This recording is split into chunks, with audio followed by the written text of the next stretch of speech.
política es la organización civilizada de la convivencia, no es solo el poder. Hemos confundido poder político con política. La política es una palabra noble cuando la entendemos bien. Así que si confiamos en nosotros mismos, somos capaces de organizar, de comunicarnos, de dotarnos de confianza mutua, entonces podemos confiar en la política. Si se la dejas todo a los profesionales, las cosas cambian. Ya no puedes confiar lo mismo porque obviamente están buscando más poder.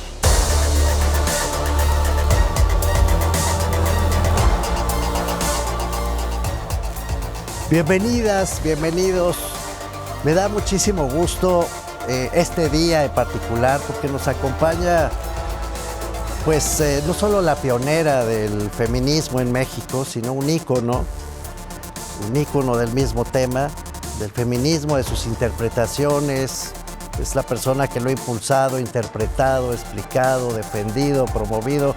Pongan ustedes todos los verbos que quieran. Y es una gran amiga y una gran persona, me consta. Así que es un enorme privilegio que hayas venido, Marta Lamas, a conversar con nosotros. Muy, muy bienvenida. Muchas gracias por estar aquí. No, pues el gusto es mío, Mauricio, de veras es un honor. Me parece muy importante este tipo de programas para debatir ideas, ¿no? Sí lo es, Marta. Oye, Marta, para debatir ideas y para aprender, porque contigo vamos a aprender muchísimo el día de hoy. Explícanos primero, ¿qué es el feminismo y cuántos feminismos hay? Si es que se puede hacer algo como eso, una clasificación así. Bueno, mira, el feminismo es una lucha porque la diferencia sexual no se convierta en desigualdad social, económica, política. La empiezan las mujeres desde hace muchísimos siglos. De hecho, los testimonios más antiguos vienen del siglo XIII, XIV, en que las mujeres empezaron a protestar porque por ser mujeres no se las permitía estudiar, gobernar, hacer cierto tipo de trabajos, ¿no? Va a tener un pico muy importante después de la Revolución Francesa, con todo el reclamo de igualdad y de fraternidad, ¿no? Y en el siglo XIX se va a concretar en la lucha por el voto, por el sufragio.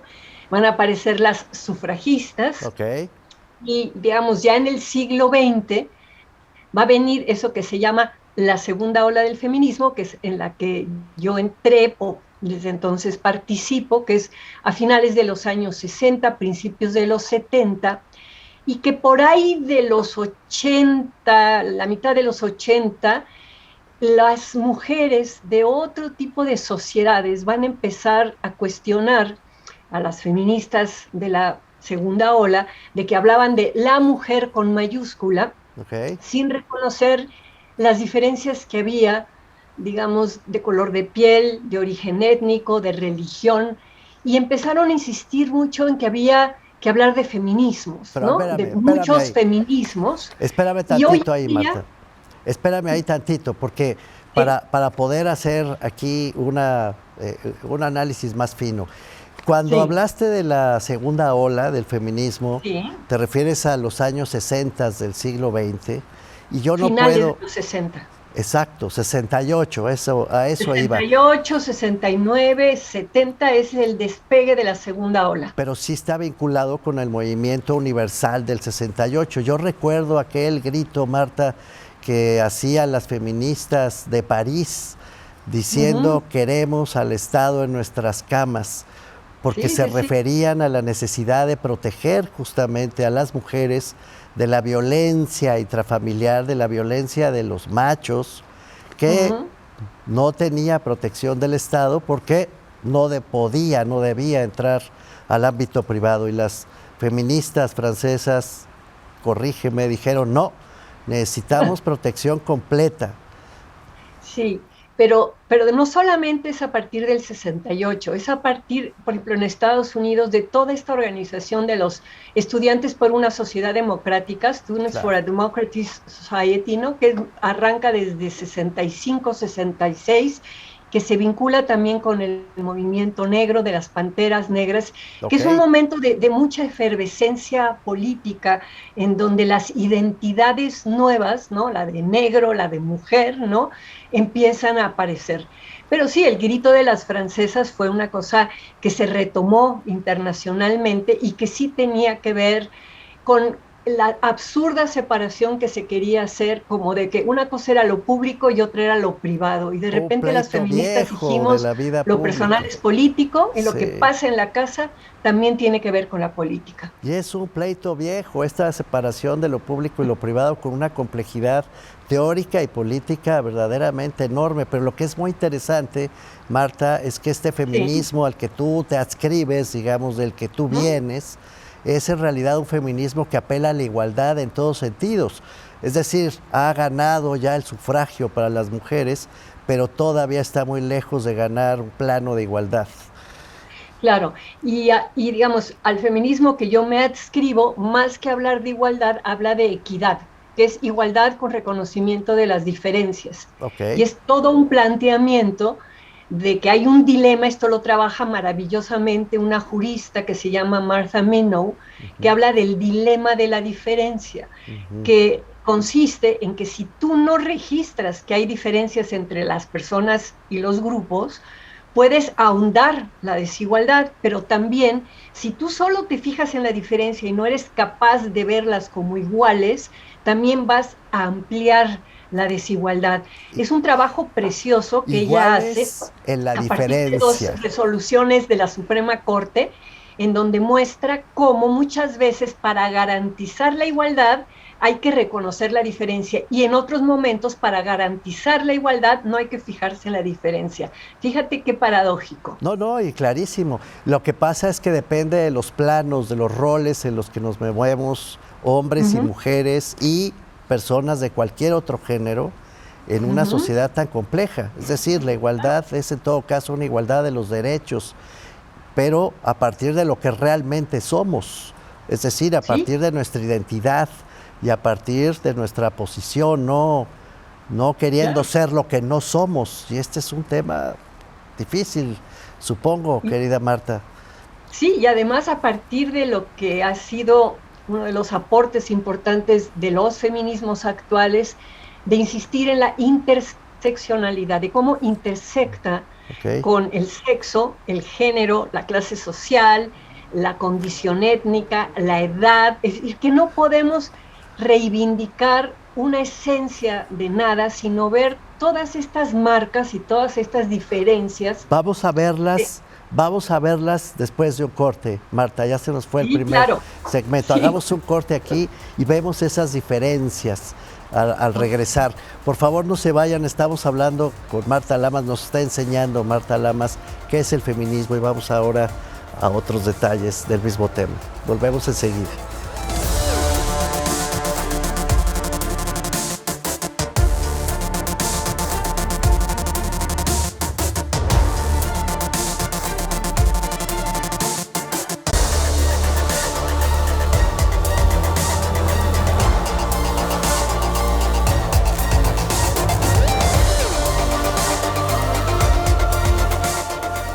Estamos de regreso con Marta Lamas y bueno, Marta, la igualdad de la diferencia, y empezabas a decirnos tú cómo estas diferencias a su vez se tienen que intersectar, y la verdad es que es un tema complejo porque diferencias en el mundo hay muchas, pero muchas, de toda Claro, índole. pero las diferencias principales, que son la clase social, el sexo de una persona, su género, que no es lo mismo que sexo, Sí, su edad, ¿no? sí, Su condición étnica, ¿no? sí, Si es de una comunidad indígena, si es una persona mestiza, ¿no? Es decir, hay un conjunto de características sí. que todas las personas traemos. A veces no las Con las que tomamos en naces, las consideración. que te tocaron en la vida, punto. Te tocaron en la vida, Y otras tú que no vas elegiste ni adquiriendo. nacer, ni de qué sexo, ni de color de piel, ni nada. Podrás luego cambiar la nacionalidad, podrás cambiar la religión, en fin. Pero, digamos, lo interesante de entender, y que eso yo creo es una de las aportaciones de los feminismos actuales, Ok. es que eso hace muy difícil hablar de la mujer, porque ¿de qué mujer me estás hablando? Así ¿De una es. chavita de 16 años en una comunidad indígena o me estás hablando de una mujer en esa misma comunidad, pero de 60, o en la Ciudad de México, en una zona Sí. urbana? Es decir, ¿de qué clase social? Entonces, esta mirada interseccional de ver cómo intersectan hace que ciertos grupos vivan problemáticas más específicas. Es decir, la violencia hacia las mujeres no la viven igual todas las clases sociales, Eso es la ¿no? No es lo perspectiva de mismo andar en género, la... Marta. ¿Perdón? Eso es la ¿Qué? perspectiva de género, de eso estás hablando. Es decir, No, meter esos temas de desigualdad a sí. partir de una perspectiva que mira a la mujer como mujer. No, pero eso no es la perspectiva de género, esa es la perspectiva interseccional. La Sí, perspectiva de género es entender que cada cultura sí, define de manera arbitraria sí, qué es lo propio de los hombres y lo propio de las mujeres, ok, a partir de un hecho biológico que compartimos en el mundo, que es la diferencia cromosómica que hace que haya hembras y machos. Pero es sí, frente a esas hembras y machos, sí, por ejemplo, en los países islámicos sí, se considera que las mujeres o las hembras tienen que andar tapadas con velos, que no pueden gobernar, que no pueden ir a las universidades, etcétera. Y en otros países, como los países escandinavos, ¿no? El género, las ideas sobre qué es lo propio de los hombres o lo propio de las mujeres, es absolutamente distinto. Y tienes una presidenta en Islandia, mujer, casada con otra bueno, mujer, una presidenta lesbiana. pero está Entonces, cruzado por lo que estabas diciendo antes, está cruzado por la religión, está cruzado por claro, la situación ha cultural, cruzado por está todo, cruzado por tu digamos, pero situación hay económica. culturas, ¿no? Sí, Y las claro, culturas otorgan un valor simbólico sí, a los hombres y a las mujeres y dicen, esto les toca, el rosa para las niñas y el azul para los sí, niños, pero no solamente es rosa y sí, azul, sí, sí, sí, es sí. cierto tipo de profesiones, es cierto tipo de espacios, Es una muchísimas asignación de cosas, ¿no? roles. Es una asignación de roles. A ti te toca tal cosa, hombre, a ti te toca tal cosa, mujer. Y entonces hay que romper Pero eso que se claro, vuelven fronteras, se vuelven techos de cristal o de cemento, se vuelven barreras para que la mujer pueda simplemente desplegarse a partir de lo que es en tanto que ser pero humano, no pero de lo también que el le hombre, asignan porque como digamos mujer. también los roles los Sí, encasillan a los hombres y además no son, los roles se pueden cambiar fácilmente o difícilmente, pero sí, cuando tú internalizas esas figuras que tu sociedad te da como los modelos para identificarte, ¿no? El hombre y la mujer, internalizas de manera inconsciente muchas cuestiones, ¿no? La manera en que tú luego lo vas a elaborar, eso es único. Y eso, por ejemplo, explica lo que está pasando en este momento con las personas trans. Las sí, personas trans, ¿no? Que se identifican, pero se identifican, digamos, de manera cruzada o de así manera es, contraria a así lo que es, correspondería a sus cromosomas, ¿no? sí. En una sociedad en donde de todas maneras sigue siendo una sociedad muy binaria, muy de que hay lo masculino y lo femenino, hay hombres y mujeres, y cuesta mucho trabajo que se reconozca y que se vea que hay personas hermafroditas, que hay personas transexuales, que hay personas no binarias, que hay personas queers, ¿no? Sí, Entonces, la perspectiva de género lo que te permite ver es hasta dónde la cultura impone ciertos libretos que las personas siguen en sus vidas y en sus afectos y todo eso, ¿no? Y digamos, para poder que esa perspectiva de género sea más acertada, necesita una mirada interseccional. de Entonces, acuerdo, primero ves la cultura de y luego acuerdo. ya vas a ver la clase social, luego ya vas a ver la edad, luego vas a ver todos los otros elementos. Ahora, Marta, dentro de esto que nos estás explicando, no creo que nos quede mucho tiempo, pero déjame por lo menos introducir el tema. Uh-huh. Hay también la necesidad de explicar una nueva masculinidad, porque no hay parte sin contraparte. Claro, Y por lo menos el feminismo se origina, deja de ponerlo así, de manera binaria. Qué bueno que nos has aclarado que la perspectiva de género es mucho más amplia y abarca uh-huh. muchas otras posibilidades. Pero en principio estamos frente a una, déjame ponerlo así, una disputa de poder, una disputa de posiciones, de roles entre hombres y mujeres. Y al reasignar un rol para las mujeres, necesariamente necesitas construir una nueva masculinidad. De esto se ha dicho menos, ¿no crees, Marta? Sí, se ha dicho menos porque como grupo social los hombres han sido socializados, troquelados, ¿no? Con este rollo de que se tienen que aguantar, que tienen que ser los fuertes, que no se tienen que quejar. No es bueno que un hombre llore, que un hombre se queje, y cargan, la carga de la virilidad, lo dice Bourdieu, precioso, ¿no? Es pesadísima, los hombres tienen que aguantar. Sí. Entonces, así como las mujeres hemos podido quejarnos de lo que nos parece un reparto inequitativo y decir, oigan, los hombres tienen que entrarle mucho más a esto de cuidar los niños en la casa, etcétera. Los hombres no se han quejado de decir, oigan, ustedes también le tienen que entrar, ¿verdad?, al tema del sostenimiento económico o el de la defensa, tal. Entonces, las mujeres hemos sido las que hemos protestado y es muy reciente que los hombres más que protestar, empiezan a reflexionar hasta dónde este rol, ¿no? Bueno, de la masculinidad que siempre aguanta todo y no se queja, pues les conviene o los está también limitando humanamente. De eso tenemos que hablar de regreso del corte, porque ya se nos fue el segundo segmento. Ay, Marta, es un placer hablar contigo. Se nos fue el segundo segmento y vamos a hablar entonces de la masculinidad. Y si Marta me lo permite, ya en el tercer segmento me gustaría también introducir el problema del poder, porque además tiene que ver con su título más reciente. Regresamos con Marta Lamas después de un corte. No se vayan, es muy breve.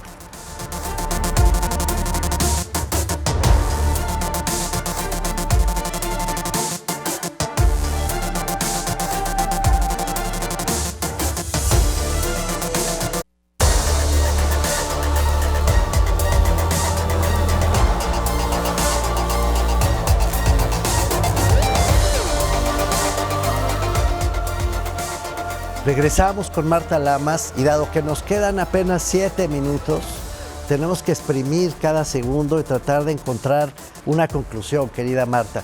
¿Por qué no nos vamos directo a la masculinidad y al problema del poder? Porque creo que así se está debatiendo recientemente en México. Déjame ir a nuestro territorio. Da la impresión de que a veces la discusión feminista actual tiene mucho más que ver con los espacios de poder, con los cargos de elección, con las designaciones, que con esto que tú nos estás presentando, que es mucho más amplio, que tiene que ver con toda la vida, no solamente con el poder. ¿Tú coincidirías con eso? No, yo diría que el gran triunfo de las feministas, se llaman de gobernanza, ha sido conseguir primero las cuotas y luego la paridad, y que ahí, digamos, se puede ver claramente que cuerpo de mujer no garantiza pensamiento feminista, ¿no? Que han llegado mujeres que nada que ver ni con las causas del feminismo, ni con el interés de armar un frente o una coalición de cara a los planteamientos feministas. Pero de todas maneras, somos una sociedad mixta, mitad hombres, mitad mujeres. Está muy bien que en los lugares de toma de decisiones haya mujeres y haya hombres, pero sin mistificar ni pensar que porque allí hay mujeres, estas mujeres están comprometidas con la agenda feminista. Son dos cosas que a veces es difícil entender. Marta, ¿un frente para ganar qué? Tenemos ya muy poco tiempo. ¿A qué nos convocas? ¿Cuál es el frente al que tenemos que llegar? Yo creo que el frente que uniría muchísimas tendencias feministas es el tema del cuidado, ¿no? Los cuidados. El tener un sistema nacional de cuidados, el tener una ley de dependientes, el tener realmente muy buenas guarderías bien equipadas y muy buenos espacios para ancianos y toda una sociedad muy consciente de la importancia de que los seres que necesitan cuidado, niños, adolescentes, personas enfermas, viejos, personas con una discapacidad, no tengan que ser cuidados por sus mamás, sus hermanas, sus tías, sino por una sociedad que instala formas de cuidado colectivo y con apoyo del Estado. Esa para mí es la gran agenda del feminismo y es la gran agenda por la que estamos luchando. El pacto heteropatriarcal al que tanto se alude, el pacto que debe romperse, al que el presidente no sabía de qué estaban hablando hasta que su esposa se lo dijo. Ese pacto Sí. también hay que romperlo. ¿Cómo se rompe el pacto? No, bueno, ese pacto, para empezar, los hombres tienen que tener un papel activo en querer dejar de funcionar como patriarcas. Eso se ha ido erosionando y se está cambiando, y eso se rompe con una práctica política democrática que reconozca el pluralismo, digamos, ¿no? Pero eso, que es muy importante que se rompa, aparte de romper eso, ¿qué proponemos? Bueno, proponemos una sociedad que se piense distinta, que piense que las mujeres y que los hombres somos seres vulnerables, que vamos a necesitar cuidado en algún momento de nuestra vida, que lo necesitamos desde chiquitos y que Sí, tenemos que organizarnos de otra manera. Eso para mí es, digamos, la línea del feminismo que me parece que puede resonar mucho más en distintas posiciones políticas y que va a tocar a esto de lo que hablábamos al principio, Mauricio, de la división privado-público, ¿no? De sí, decir cómo lo público impacta en lo privado, cómo lo privado impacta en lo público y cómo es un absurdo dividir lo público le toca a los hombres y lo privado le toca a las mujeres. No, correcto, no, no tiene que ser así. correcto. Entonces, sí se va a poder romper ese pacto, ¿no? En el momento en que muchos hombres tomen conciencia de lo que están haciendo y en que las mujeres sigan fregando y fastidiando y poniendo en evidencia el pacto. Pero el pacto por sí solo no va a hacer el cambio, romper el pacto. Tenemos que construir a partir de propuestas. Y la propuesta de un sistema nacional de cuidados, de una ley de dependientes y de servicios sociales de cuidado realmente de calidad, eso cambiaría muchísimo muchas de las dinámicas trágicas, De acuerdo. nefastas y dolorosas en las que estamos viviendo. De acuerdo, no nos va a dar este programa para agotar todos los temas, Marta. Y bueno, yo de entrada, yo les pediría que me ayudaran a comprometer a Marta Lamas a que venga en otro momento, porque además me gustaría, ojalá aceptaras venir otra vez, porque me Yo gustaría, siempre, Mauricio, contigo ya sabes que contigo gracias, hasta donde nos lleve la vida, pues, hasta donde ¿no? nos lleve la vida, Marta, pero es que yo sí quiero entender y quiero que todos, todos, lo digo en masculino deliberadamente, entendamos cuál es el papel de la nueva masculinidad. No puede Claro. haber feminismo sin una nueva masculinidad. ¿Nos puedes decir 3 líneas sobre eso antes de cerrar esta conversación? Me gustaría que se Bueno, llevaran eso. son las nuevas, es que mira, hay muchas maneras de ser mujer y muchas maneras de ser hombre. Y Sí, las nuevas masculinidades ya no tienen miedo de hacer cosas que se consideran femeninas, de ¿no? acuerdo. De cuidar, de cocinar, de ser tiernos, de llorar, de Qué repartir las cosas de maravilla. otra manera. Esa es la nueva masculinidad en todos los Pues es una sentidos. Y en poder maravilla. luchar Nos están no solo convocando a por hacer las cosas cosas estupendas. tradicionales, sino también por las cosas, digamos, con las que soñamos, con lo que queremos cambiar esta sociedad, ¿no? Entonces, hay mucho que hablar de las nuevas masculinidades. A lo mejor para eso sería padre que invitaras a los hombres que se están organizando en torno a las nuevas masculinidades. Sí, los invitaré, pero antes te quiero invitar a ti otra vez a hablar de Sí, claro. estos temas en particular, porque sí creo que necesitamos tomar la lección. No hemos hablado del poder y no quisiera ya hablar del poder, no nos da ya la vida, no nos da el tiempo para esto, pero sí me gustaría dejar en esta conversación la idea de que el feminismo sin el acompañamiento de los hombres no va a funcionar, no va a tener todo el éxito que debe tener de inmediato. Tenemos los hombres que ser mucho más empáticos con las distintas versiones del feminismo y me atrevería a decir, Marta, las mujeres más, no sé cómo decirlo, sin que se ofendan, más feministas que a veces quieren excluir también a los hombres, tendrían que ayudarse y ayudarnos a todos para reconstruir estas sociedades de un plano igualitario. Claro, y yo creo que cada quien puede tener su nicho. O sea, yo creo que todo movimiento político tiene muchas tendencias y tiene grupos adentro que de repente pueden discrepar, ¿no? Entonces hay que aceptar eso, pero ver cuáles son los objetivos que sí nos unen, ¿no? Entonces, yo no tendría problema con las feministas que a lo mejor solo quieren trabajar con mujeres. Digo, a mí me gusta trabajar mixto con hombres y con mujeres, pero hay Y unas que con solo quieren hombres. trabajar con mujeres, No adelante. hagamos eso. Pero ¿cuál es el objetivo de ese trabajo? El objetivo de ese trabajo sí tiene que ser algo que incluya a todas, A a todes, todas, ¿no? Y a todos, como obviamente. nosotros, nosotres y Nosotres, nosotras. nosotros, nosotras, nosotres, Marta, exactamente. muchas gracias. Nos tenemos que ir. Quedas convocada a una siguiente conversación. Con muchísimo gusto. Pero es un honor estar contigo. De veras es un gran honor. Y Hombre. muchas gracias por acompañarnos. Nos vemos en la próxima conversación. Gracias a ti. Dios.